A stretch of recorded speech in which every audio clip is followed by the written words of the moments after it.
하나님의 백성에게 있어서는 안 되는 죄악들 중에 가장 강력한 죄, 있어서는 안 되는 죄 중에 하나는 바로 불순종이겠죠. 하나님의 백성이 아닌 사람들도 불순종을 하지만, 그런데 하나님의 백성인데 불순종하는 것, 이것은 아주 크나큰 죄입니다. 그런데 더 나쁜 것은 그렇게 불순종하고 난 이후에 하나님의 조치에서 벗어나려고 하는 것, 즉 불순종한 그 죄악을 고치고 하나님께서 그를 다듬어 다시 하나님의 자녀답게 만드시려고 하는 그분의 손길까지도 쳐내버려 버리는 것, 이것이 아주 악한 행동입니다. 그런 하나님의 백성으로서 예배하는 자로서 하나님 앞에 악을 저지르는 것을 보여주는 샘플이 창세기 4장에 나오는데, 거기에는 가인이라는 사람이 등장하는데 한번 찾아보죠. 창세기 4장으로 한번 가보시겠습니다.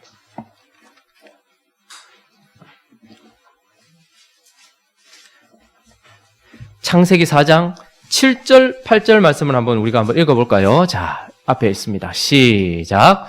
네가 선을 행하면 어찌 낯을 들지 못하겠느냐? 선을 행하지 아니하면 죄가 문에 엎드려 있느니라. 죄가 너를 원하나 너는 죄를 다스릴지니라. 가인이 그의 아우 아벨에게 말하고 그들이 들에 있을 때에 가인이 그의 아우 아벨을 쳐 죽이니라. 성경에 나오는 인류 처음 살인 사건입니다. 형이 동생을 쳐 죽인 사건입니다. 그런데 그때에 어떤 이야기를 하셨습니까? 하나님께서 이들은 둘 다 아벨도 가인도 예배자였습니다. 하나님을 예배하던 자리에서 방금 나와서 자신의 예배를 받아주시지 않고 자기 자신을 받아주지 않은 하나님께 화가 났던 가인이 그것을 하나님께 들킵니다, 사실은. 그래서 하나님께서 어떻게 하십니까? 죄를 다스려라. 네가 지금 하려고 하는 그 마음을 다스려라. 죄를 짓지 말아라. 라고 하나님께서 말씀하셨음에도 불구하고 그 다음 절에 바로 가인이 주어가 되어서 동생을 쳐 죽였다라고 이야기를 하고 있습니다. 하나님의 백성들에게 이렇게 불순종이 일어나면 그 다음에 나오는 장면이 무엇이냐면 바로 징계입니다. 불순종하는 것에 대한 징계가 나옵니다. 그래서 하나님께서 어떻게 하십니까? 보니까 7절, 8절에서 그가 죄를 지었고 그 이후에 12절에 보시면 이제 어떻게 하십니까? 징계를 하십니다. 읽어볼까요? 시작. 네가 밭을 갈아도 땅이 다시는 그 효력을 내게 주지 아니할 것이요 너는 땅에서 피하여 유리하는 자가 되리라. 가인이 여호와께 아뢰되 내 죄벌이 지기가 너무 무거우니. 여러분, 우리가 죄를 지을 때에 하나님께서 여러 가지 조치를 취하십니다. 하나님의 자녀가 아닌 사람들에게는 하나님께서 유기를 하셔서 더 죄를 짓도록 내버려 두시고 더 싹게 하시는 내버려 두심도 있습니다. 그런데 어떤 사람들은 하나님 앞에 죄를 지으면 그의 자녀가 아닌 자들에게는 형벌을 내리셔서 그의 인생을 끝을 내기도 하십니다. 그러나 하나님의 자녀에게는 반드시 불순종하고 난 이후에 찾아오는 것은 징계입니다.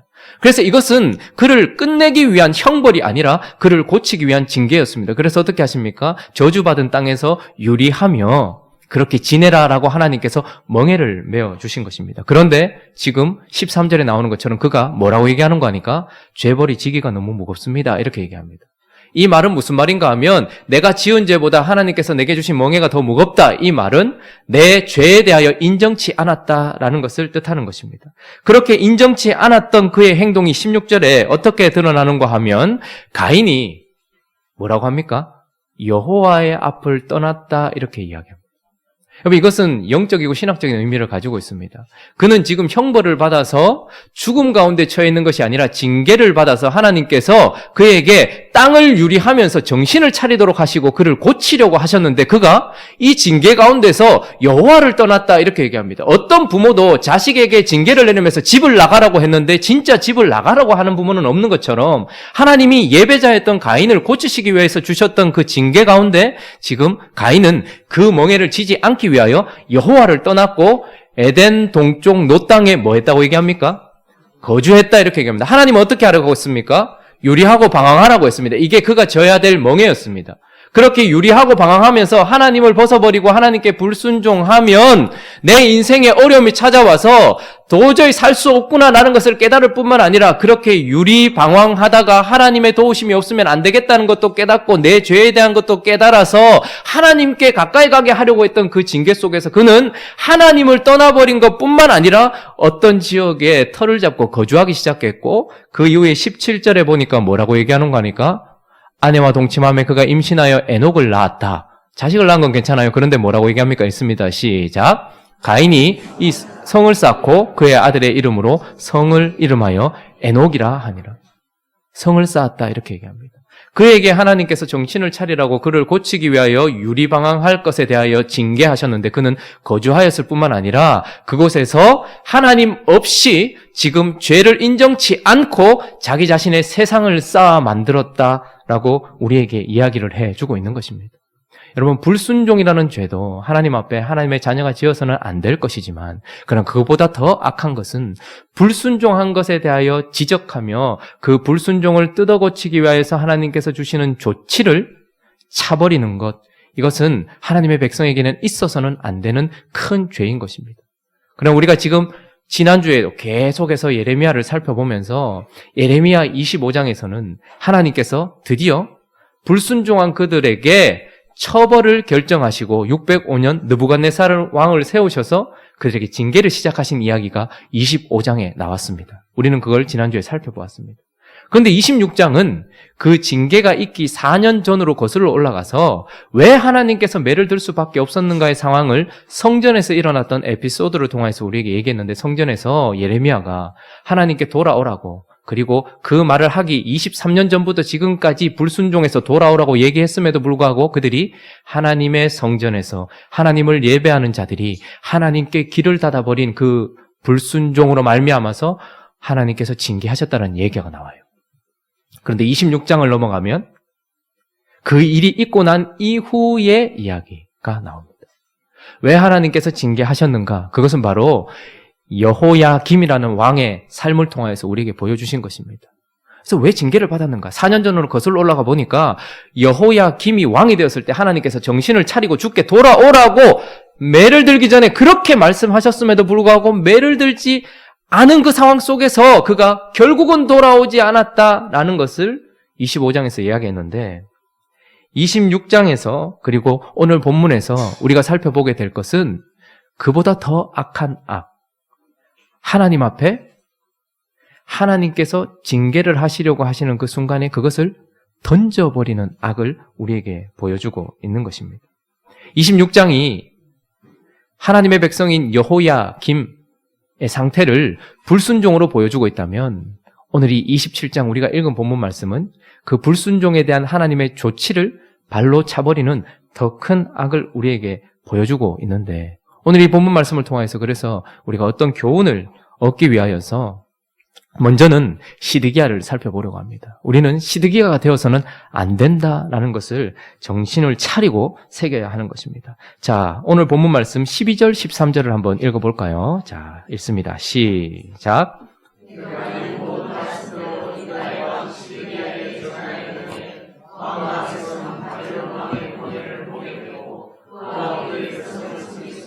그리하면 사실이라.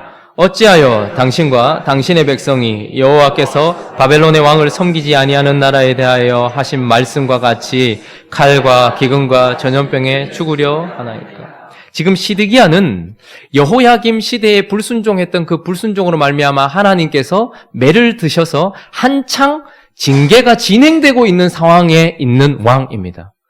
그러니까 하나님께서 지금 너 불순종했기 때문에 돌아오라 말해도 돌아오지 않았던 불순종의 모습을 보여줬던 여호야김의 시대를 넘어서 지금 이 시드기야는 이미 하나님께서 징계를 시작하셔서 4년 5년이 지나가고 있단 말입니다. 그래서 하나님은 지금 뭘 하려고 하시는 겁니까? 그 불순종한 하나님의 자녀들을 돌이키게 하시려고 하나님이 지금 조치를 취하셨고 하나님이 매를 드셔서 그를 고치려고 하시는데, 시드기야는 그 원년부터 모압과 암몬과 시돈과 두로와 모든 왕들을 모아놓고 하나님께서 조치를 취하신 이 바벨론이라는 나라로부터 벗어나기 위해서 자신의 고침 없이 하나님께서 자기를 고치려고 하는 그것에서부터 벗어나기 위하여서 애를 쓰고 있는 장면을 보여줍니다. 그때 하나님께서 예레미야에게 멍에를 씌우고 그들 앞에 보내시면서 너희가 멍에를 써야 됩니다. 당신들이 하나님 앞에 불순종한 것도 큰 죄지만 그러나 그 불순종으로부터 당신들을 고치려고 하시는 하나님의 멍에를, 바벨론을 벗으면 안 됩니다 라고 지금 이야기를 해주고 있는 상황이었습니다. 그런데도 불구하고 시드기야는 어떻게 하는 겁니까? 하나님께서 자신을 고치려고 하는 그 모든 조치들을 일단 죄를 인정하지 않을 뿐만 아니라 그 하나님의 손에서 벗어나기 위하여 모든 것들을 힘쓰고 있는 것을 보게 됩니다. 이것은 정말로 악한 행동인 것입니다. 우리는 생각보다 악합니다. 우리는 우리 자신이 아는 것보다 훨씬 악합니다. 그래서 수많은 크고 작은 징계들이 우리 앞에 다가올 때가 있습니다. 그것이 클 때도 있겠지만 사소하게 다가올 때도 있단 말입니다. 그런데 우리가 하나님 앞에 불순종한 것도 큰 죄지만 그러나 불순종인지도 알지 못한 채 불순종의 결과로 찾아오는 하나님의 사랑의 손길인 징계가 우리에게 다가오는데도 불구하고 그것을 차버리는 것, 이것은 정말로 악한 것입니다. 믿음의 사람들과 모든 왕들이 가야 했던 길을 보여줬던 다윗은 그리하지 않았다고 하나님께서는 우리에게 보여주시는데 역대상 21장을 보시면 우리 1절부터 3절까지 한번 보겠습니다. 한번 읽어보죠. 다윗은 어떠했는가 한번 읽겠습니다. 1절부터 3절 있습니다. 시작. 사탄이 일어나 이스라엘을 대적하고 다윗을 충동하여 이스라엘을 계수하게 하니라. 다윗이 요압과 백성의 지도자들에게 이르되 너희는 가서 부엘세바에서부터 단까지 이스라엘을 계수하고 돌아와 내게 보고하여 그 수요를 알게 하라 하니 요압이 아뢰되 여호와께서 그 백성을 지금보다 100배나 더 하시기를 원하나이다. 내 주 왕이여 이 백성이 다 내 주의 종이 아니니까 내 주께서 어찌하여 이 일을 명령하시나이까 어찌하여 이스라엘이 범죄하게 하시나이까 하나. 자, 하나님께서 요압이라는 사람의 입을 통해서 불순종하려고 하는 그 순간에 막아섰습니다.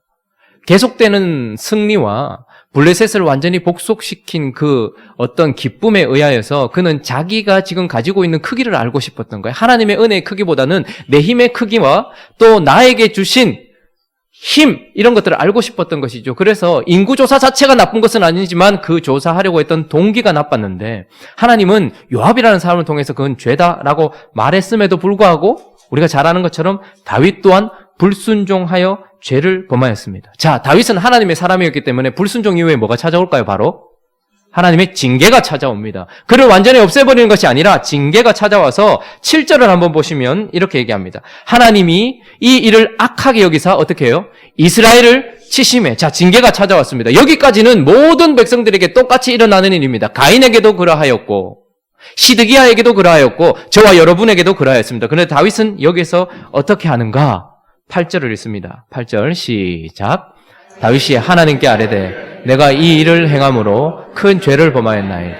이제 간과없나니 종의 죄를 용서하여 주옵소서. 내가 심히 미련하게 행하였나이다. 한 대 맞았을 때 정신을 차리고 그가 회개하는 모습, 죄에 대하여 인정하는 모습을 우리가 보게 됩니다. 하나님의 사람으로서 차이가 나는 장면은 이 장면인 것 같아요. 우리도 하나님 앞에 많은 불순종을 합니다만 그러나 그 이후에 찾아오는 크고 작은 징계 속에서 내가 미련했습니다라고 인정하는가 인정하지 않는가 여기서부터 차이가 벌어지는데 이것을 인정한 모습이 어떻게 드러나는가 하면 증명되는가 하면 12절에 이렇게 얘기합니다. 이제 그 잘못에 대하여 하나님께서 멍에를 씌우시죠. 징계를 하시는데 12절 보면 혹 3년 기근이든지 혹 네가 석 달을 적군에게 패하여 적군의 칼에 쫓길 일이든지 혹 여호와의 칼 곧 전염병이 사흘 동안 이 땅에 유행하여 여호와의 천사가 이스라엘 온 지경을 멸할 일이든지 이 중에 하나를 선택하라 이렇게 이야기를 하십니다. 그러면 이런 것들은 선택이 있는 것보다 선택이 없는 것이 더 낫습니다. 하나님께서 바벨론의 멍에를 지라 다른 선택이 없도록 하나님께서 징계를 하신 게 훨씬 나아요. 그런데 3년 기근을 맞을래? 석 달 칼에 쫓김을 맞을래? 3일 전염병을 당할래? 이런 징계 앞에서 그거 어떻게 합니까? 다 싫습니다. 이렇게 얘기하지 않습니다. 그는 자기에 대해서 인정을 했기 때문에 하나님 앞에 내가 다른 이들보다 하나님 손에 맡겨지는 게 낫겠다 해서 어떻게 합니까? 3일 전염병을 택하는 것입니다. 이것이 바로 하나님의 사람이 취해야 할 행동인 것입니다. 내가 정말 잘못했다고 한다면 그 잘못에 상응하는 죄를 하나님께서는 언제나 물으실 것이고 거기에 대한 징계를 우리에게 하실 것이며 내가 정말 고쳐지기를 바라고 하나님께 잘못했다라고 한다면 그 순간에 우리는 그 멍에를 지는 것으로 말미암아서 내가 인정한 것이 증명되는 것입니다. 그리고 난 이후에 이 일이 진행될 때에 16절을 한번 읽어볼까요? 자, 16절. 자, 읽습니다. 시작. 다윗이 눈을 들어보매 여호와의 천사가 천지 사이에 섰고 칼을 빼어 손에 들고 예루살렘 하늘을 향하여 편지라.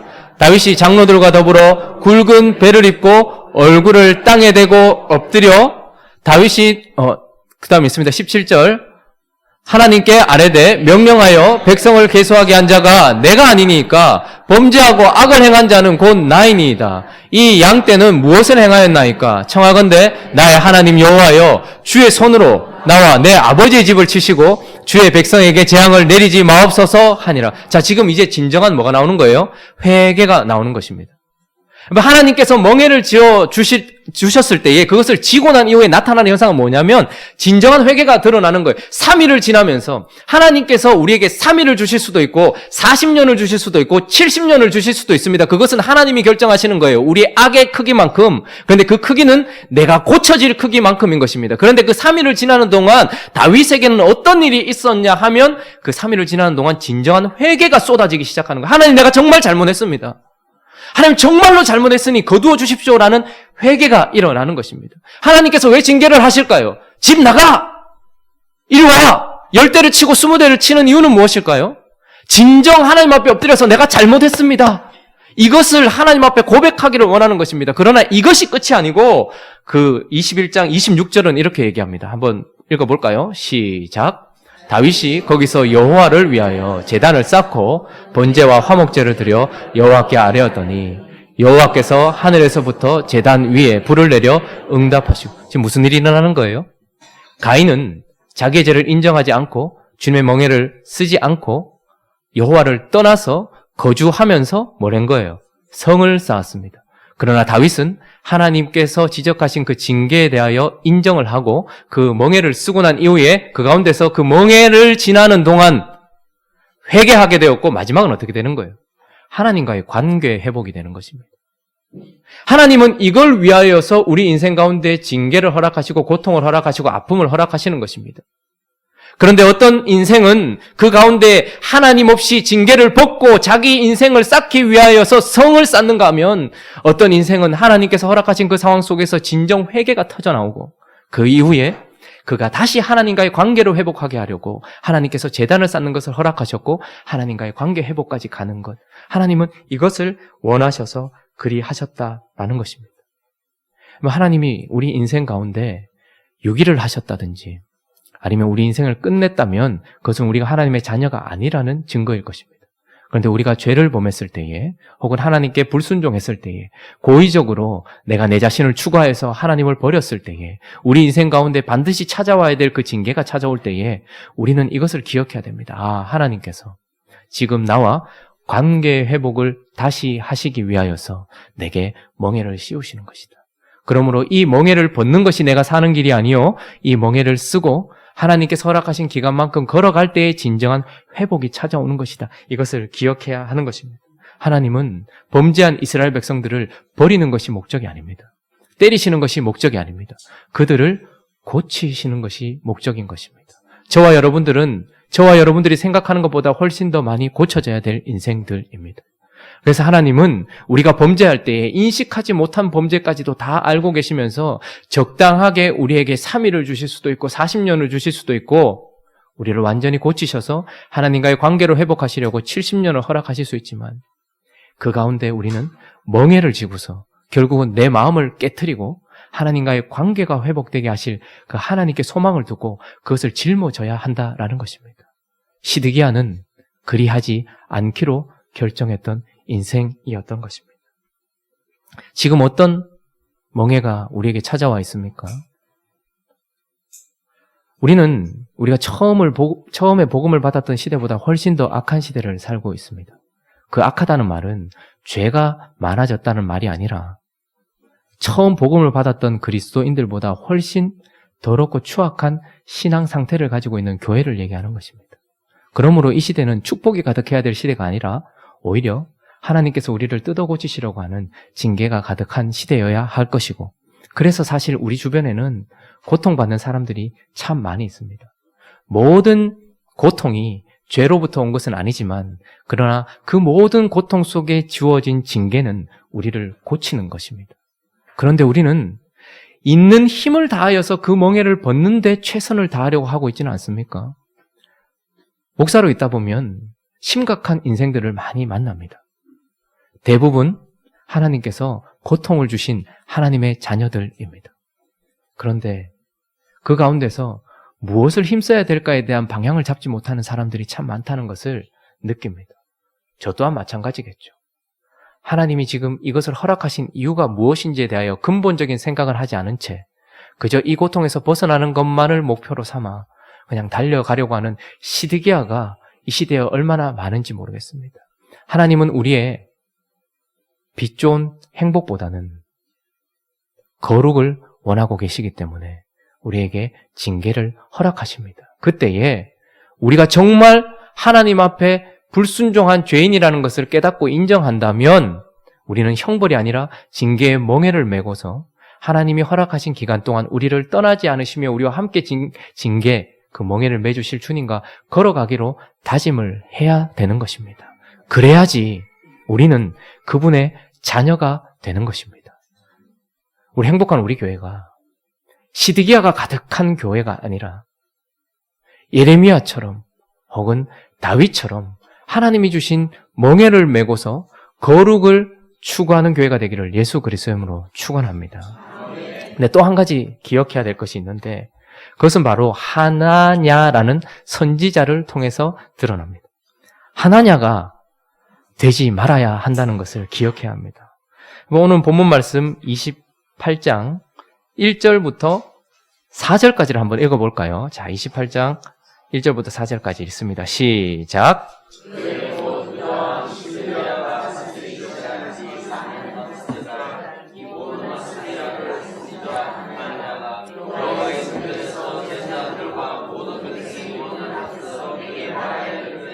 만군의 여호와 이스라엘의 하나님이 이같이 일러 말씀하시기를 내가 바벨론의 왕의 멍에를 꺾었느니라.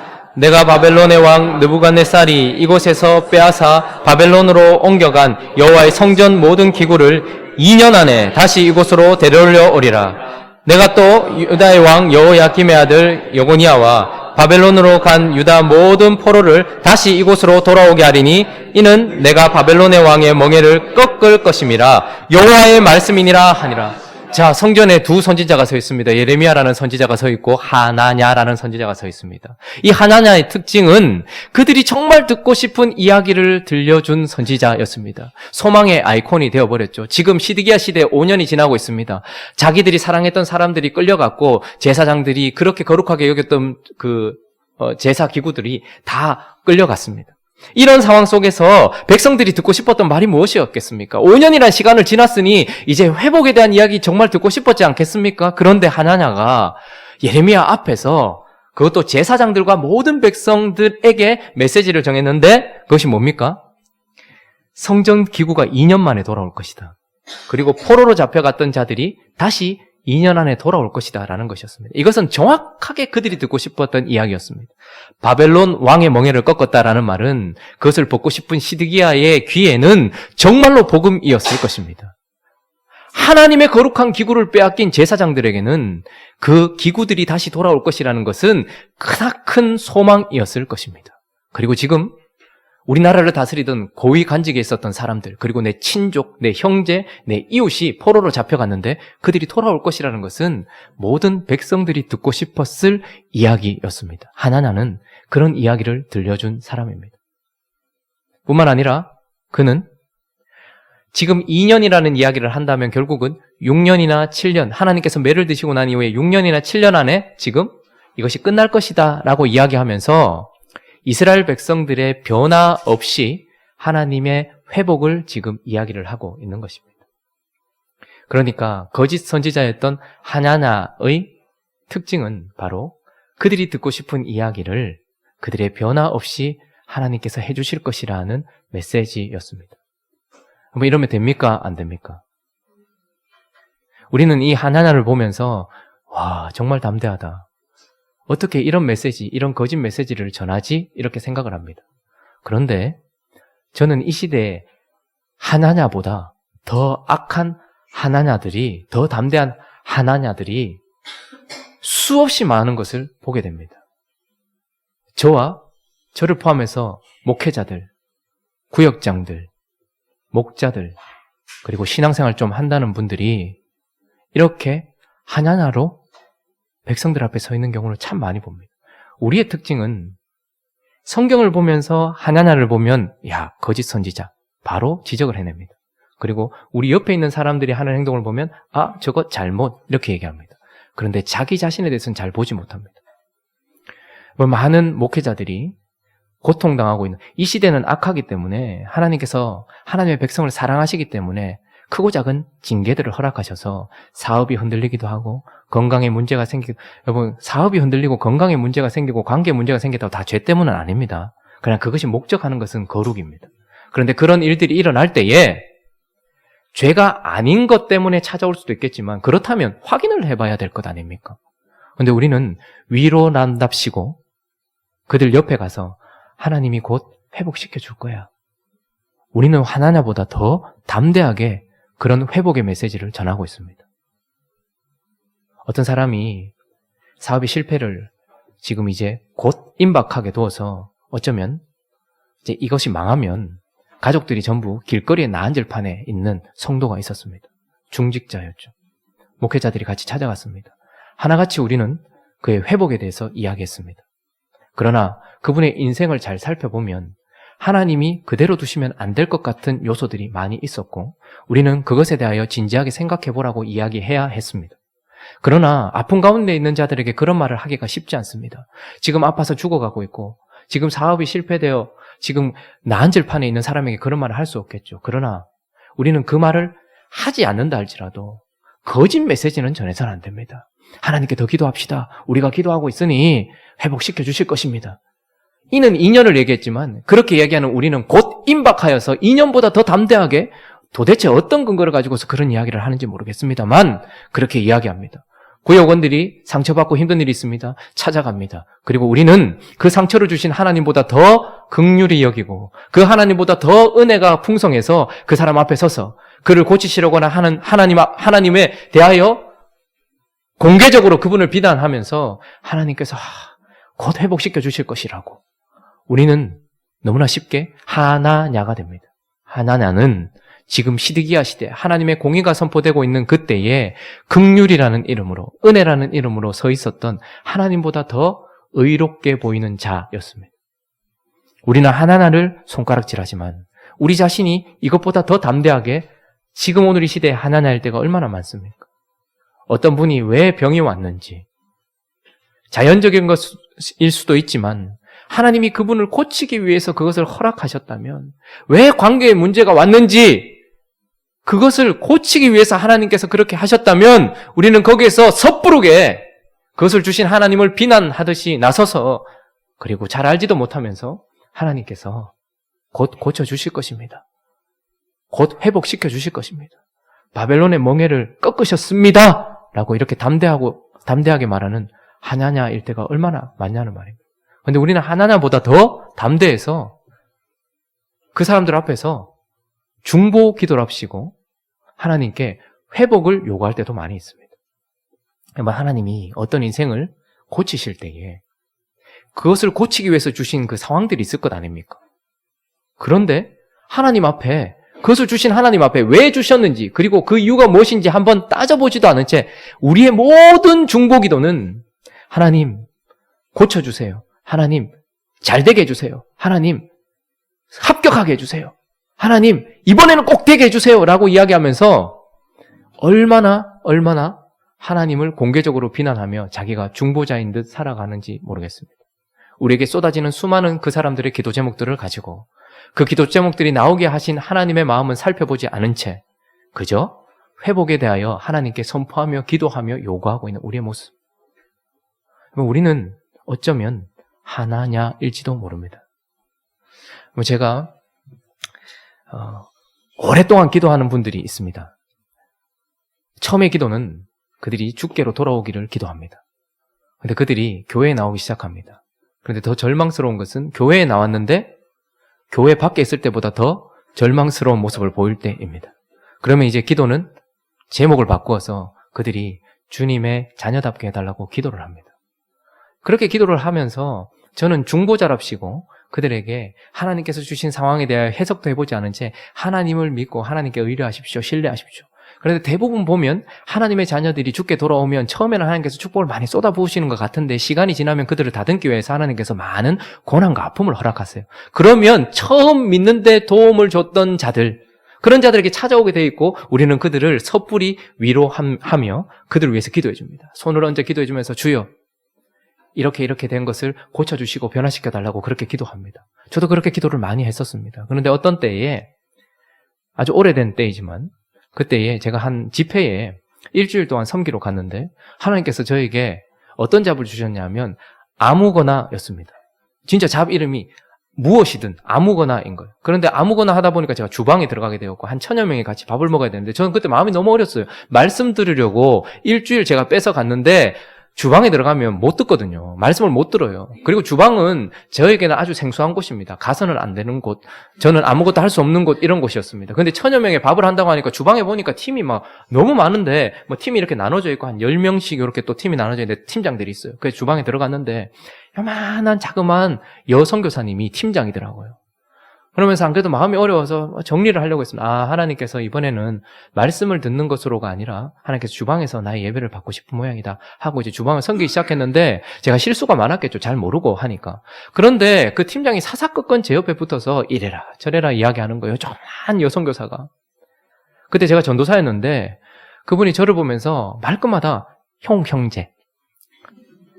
형제님도 아니고 형제. 이래 해서요. 저래 하세요. 근데 그가 양파 까는 법, 주방에 관련된 법만 얘기하는 것이 아니라 계속해서 저에게 인생에 대하여 신앙에 대해서 막 얘기하는 거예요. 제가 화요일쯤 지나니까 너무 화가 나는 거예요. 이 여자가 옆에 있는 것 자체가 너무 힘든 거예요. 뭐냐 이 여자는 도대체 이래라 저래라. 그런데 수요일 오전에 양파를 까고 있는데 눈물이 쏟아지는 거예요. 근데 이 자매가 뭐라는 거 하니까 저에게 형제. 정말 짜증나요. 노래 좀 한다며요? 그러는 거예요. 한곡 해보세요. 그러는 거. 제가 너무 어이없어서 할 뻔했어요. 군대에서 제 고참도 저한테 그렇게 잘 안 했거든요. 그래서 제가 너무 어이없어가 있는데 이분이 너무 또 밝아요 또. 그러면서 저에게 두 번째 질문을 했습니다. 형제 몇 살이에요? 그러는 거예요. 7, 8년생입니다. 나는 88인데 그러는 거예요. 제가 그때 너무 화가 나는 거예요. 88? 나보다 10살이나 덜 먹었네? 거기다 나는 지금 신학 공부를 하고 있고 성경도 니보다 더 많이 하는 것 같은데 10년이나 내보다 경험도 부족한 이 여자가 내 옆에서 인생에 대하여 가르치려고 하고 신학도 제대로 공부하지 않은 이 여자가 성경에 대해서 저에게 가르치려고 하는 그 3일을 제가 못 참겠더라고요. 그래서 수요일 저녁에 하나님께 간절히 기도했습니다. 주방시켜 주십시오. 아니면 저에게 죽음을 주십시오. 근데 하나님께서 그에게, 저는 그때 되게 심각했습니다. 왜냐하면 정말 일주일 빼기가 쉽지 않았어요. 말씀 들으러 갔다가 그 여자 때문에 정말로 죽을 것 같은 거예요. 근데 하나님께서 왜? 뭐가 힘든데? 이 여자가 힘듭니다. 왜? 이래라 저래라 하는 게 너무 힘듭니다. 저보다 10살이라 어리답니다. 신학도 공부하지 않은 선교사랍니다. 근데 저에게 성경을 가르치고 인생을 가르치러 갑니다. 근데 그게 뭐 어때서? 주여 입장 바꿔놓고 생각해 보십시오. 그때 하나님께서 저에게 묵직하게 말씀하셨습니다. 그것이 그렇게 힘드냐? 아니요. 사실 힘든 게 아닙니다. 하나님. 짜증이 납니다. 그래? 그럼 너는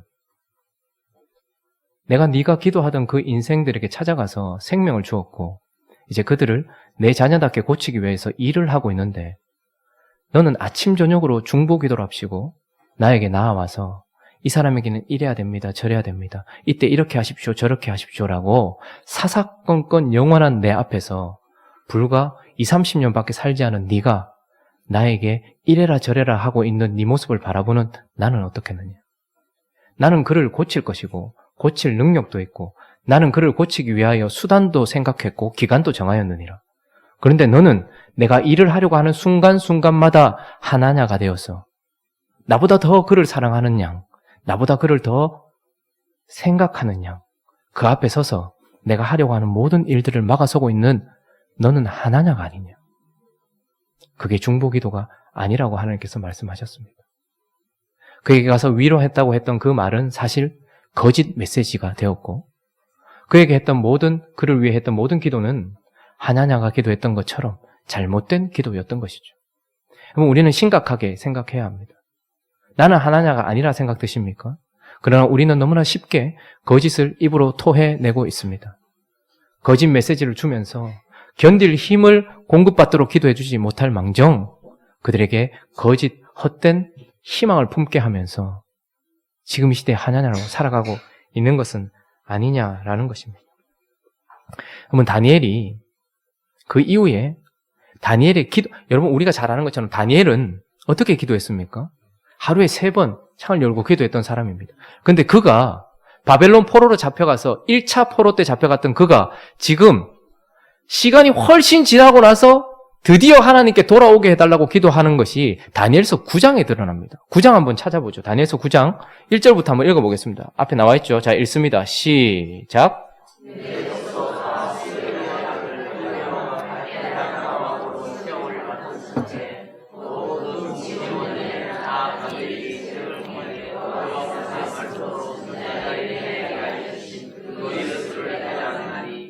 곧 예루살렘의 황폐함이 70년 만에 그치리라 하신 것이니라.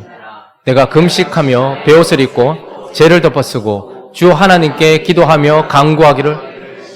그렇게 기도하던 사람인데 왜 9장에 와서 그 어떤 사건 이후에 예레미야의 글을 깨달음으로 말미암아서 70년이 지나면 돌아가게 할 것이라는 것을 깨닫고 난 이후에 그가 죄를 무릅쓰고 기도하기로 간구하기로 결심했다라는 것은 중보기도가 얼마나 위험한 것이며 무서운 것인가를 깨닫게 하는 본문이기도 합니다. 중보기도는 어떤 간절한 기도 제목이 있는 사람 앞에서 그 사람을 위하여서 그 사람 옆에 서 있는 것이 아니라 그 사람을 위하여서 하나님 옆에 서 있는 것입니다. 그래서 다니엘이 왜 그전에는 기도하지 않았을까요? 뭐라고 기도해야 될지 몰랐기 때문 아니겠습니까? 하나님이 언제 회복시키실 것인지 아니면 하나님께서 진짜 여기서 이쪽으로 보내시는 것이 맞는지 아닌지 이 인생 가운데 우리에게 왜 이런 일들이 찾아왔는지 저들에게는 어떻게 하나님께서 결론 지으실 것인지 몰랐기 때문에 기도하지 않았지 않겠습니까? 먼저 중요한 것은 어떤 사람의 인생을 자세히 들여다보는 것이며 어떤 사람의 인생을 위하여 중보하기 위하여 하나님께 먼저 그 인생을 위하여 기도하는 것입니다. 그래서 하나님이 뜻한 것이 무엇인지를 아는 것입니다. 그런데 우리는 너무나도 쉽게 쏟아지는 기도 제목들을 놓고 전부 다 심각한 것이죠. 병에 걸렸습니다. 삼깁니다. 사업이 망했습니다. 우울증에 걸렸습니다. 자살 충동을 느낍니다. 수많은 그 제목들을 놓고서 한 번도 그 사람 편에 있어야 될 그 자리가 아니라 하나님 편에 서야 되는데 그 사람 옆에 서서 이거 해결해 주십시오. 저거 해결해 주십시오. 여러분 이것은 중보기도가 아닌 것입니다. 그리고 그 사람에게 찾아가서 내 기도했대. 하나님께서 곧 회복시키고. 하나는 2년을 얘기했는데 우리는 임박한 회복을 얘기할 때가 얼마나 많은지 모릅니다. 이것은 위험한 것이고 심각한 것인 것입니다. 하나님 앞에서 오늘 우리가 살펴본 이 시드기야와 이 하나냐. 우리는 하나님께서 주시는 멍에 앞에서 시드기야가 될 때가 많지 않습니까? 혹은 하나님께서 멍에를 씌우신 사람 앞에서는 하나냐가 될 때가 많이 있지 않습니까? 그러나 생각하십시오. 예레미야가 어떠했는가? 예레미야는 지금 어떤 모습으로 서 있는가 하면 멍에를 쓰고서 사람들 앞에 서 있어요. 잘못한 거 하나도 없는 그의 인생이 하나님께서 말씀하신 이스라엘을 향한 멍에를 그가 스스로 짊어지고서 멍에를 짊어지자고 이야기를 하고 있는 것입니다. 우리가 거짓말을 시키면 그 거짓말 때문에 그냥 넘어갈 때도 많겠지만 하나님은 크고 작은 여러 가지 징계 수단들을 사용하실 것입니다. 우리 인생들에게 찾아온 여러 가지 무게들은 사실은 우리의 죄를 지적함도 있지만 우리를 고치기 위한 하나님의 사랑의 손길인 것입니다. 그렇게 어떤 멍해가 오든지 그것을 짊어졌던 예레미야처럼 함께 짊어지는 우리 모두가 되기를 예수 그리스도의 이름으로 축원합니다. 우리 주변에 거룩하지 않은 인생 때문에 하나님이 거룩을 추구하시려고 아픔을 주신 사람들이 있습니다. 그들에게 우리는 하나냐가 아니라 예레미야로 서 있어야 된다는 것을 또한 기억하면서 마지막으로 심각한 결과를 본문이 보여주고 있는데 시드기야와 하나냐가 만나면 어떻게 되는가를 12절, 13절 우리에게 보여주고 있습니다. 한번 오늘 본문 28장 12절 13절을 읽어보겠습니다. 자, 읽습니다. 12절 13절 시작. 선지자 하나냐가 선지자 예레미야의 목에서 멍에를 꺾어버린 후에 여호와의 말씀이 예레미야에게 임하니라. 이르시기를 너는 가서 하나냐에게 말하여 이르기를 여호와의 말씀에 네가 나무 멍에들을 꺾었으나 그 대신 쇠 멍에를 만들었느라.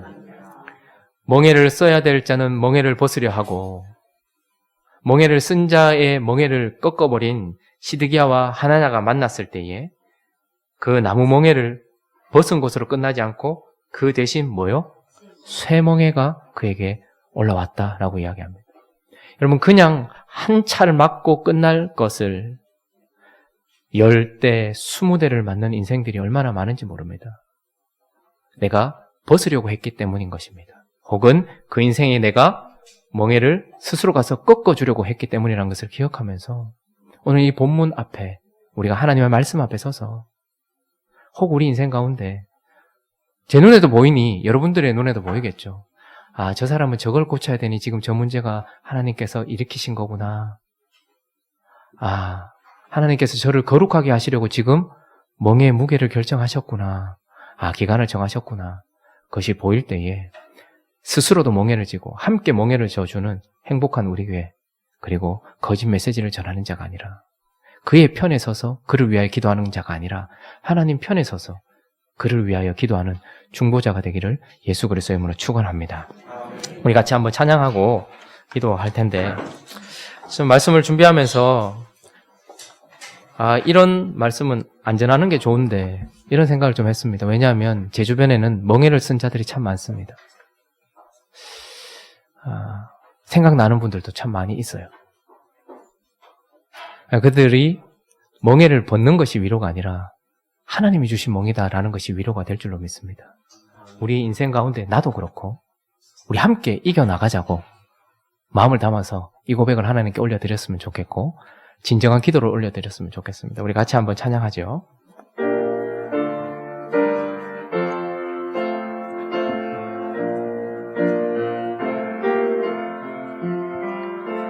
짐이 무거우냐 홀로 지고 가기에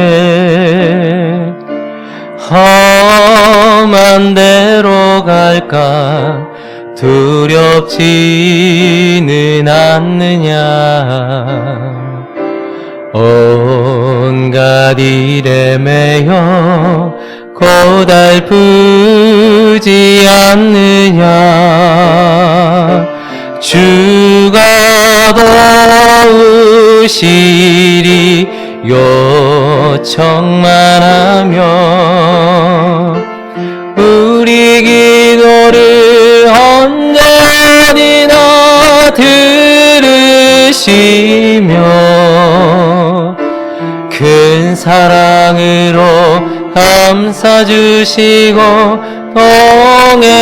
동행하니 내가 실망할 때 기억해야 할 것을 예수께 가면 주 내게 오리라. 짐이 무거우냐 짐이 무거우냐 홀로 지고 가기에 험한 데로 갈까 두렵지는 않느냐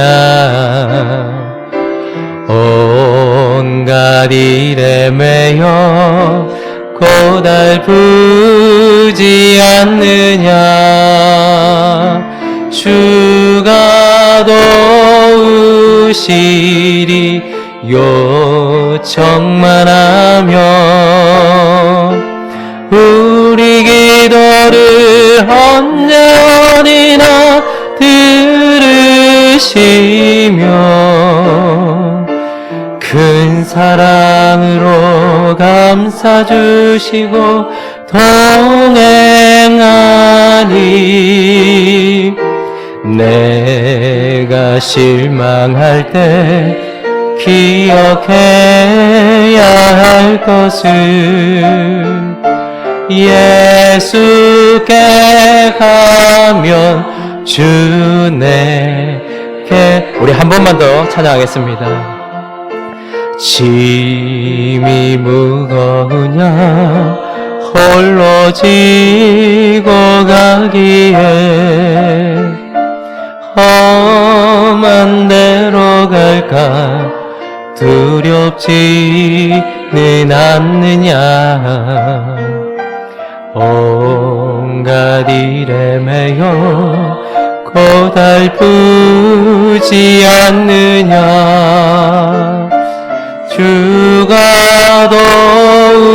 도우시리 요청만 하면 우리 기도를 언제나 들으시며 큰 사랑으로 감싸주시고 동행하니 내가 실망할 때 기억해야 할 것을 예수께 가면 주 내게 오리라. 우리 시간 한번 기도할 때에 한번 생각하십시다. 가인이 범죄했을 때 예배자였던 그가 살인자가 되었습니다. 하나님은 그를 고치셔야 했기에 그에게 유리방황하는 벌을 허락하셨지만 그 유리방황하는 동안 두렵고 떨려서 하나님을 찾고 하나님과 멍에를 같이 지며 주와 관계 회복되라고 하나님께서 그것을 허락하셨을 것입니다. 모든 것이 죄 때문에 오는 것은 아닙니다. 그러나 멍에가 느껴지신다면 그것은 주님이 우리를 부르고 있는 신호인 것입니다. 무겁게 느껴지신다면 내가 지금 주님께 가까이 가 있지 않다라는 증거일지도 모르겠습니다. 정말 듣고 싶은 말이 있습니다. 이제 곧 끝날 거다. 왕은 바벨론 왕의 멍에를 꺾었다는 말이 듣고 싶었을 것이고, 제사장은 성전 기물이 돌아온다는 말을 듣고 싶었을 것이고, 동포들은 우리가 잃어버렸던 포로들이 돌아올 것이라는 민족들의 이야기를 듣고 싶었을 것입니다. 그러나 하나님은 멍에를 메고 네가 고쳐지면 그때 될 것이라 이야기하시니 얼마나 힘이 듭니까? 그러나 우리 이 시간 한번 다짐하시면서 시드기야가 되지 맙시다. 하나님, 내 인생에 찾아온 무게든 아니면 다른 이에게 찾아온 멍에든 이 시간 기억나시는 것들을 놓고서 하나님, 우리가 멍에를 지고 성을 쌓는 자가 아니라 제단을 쌓는 자가 되어서 고쳐져서 거룩한 백성 되어줄 수 있게 달라고, 대신에 하나님 같이 져주시고 힘 달라고 우리 같이 한번 기도하며 나가도록 하겠습니다. 기도